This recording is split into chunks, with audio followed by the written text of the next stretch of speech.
Ilaw. Ay, mami, yung ano, ba't iniwan mo na tao? Yung puti? Yung ano, yung tabo-tabo mo, okay na?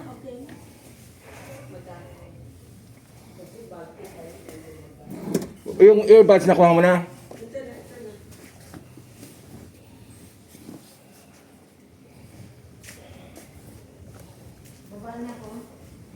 So, dalawa sa akin. Tatlo na. Dito.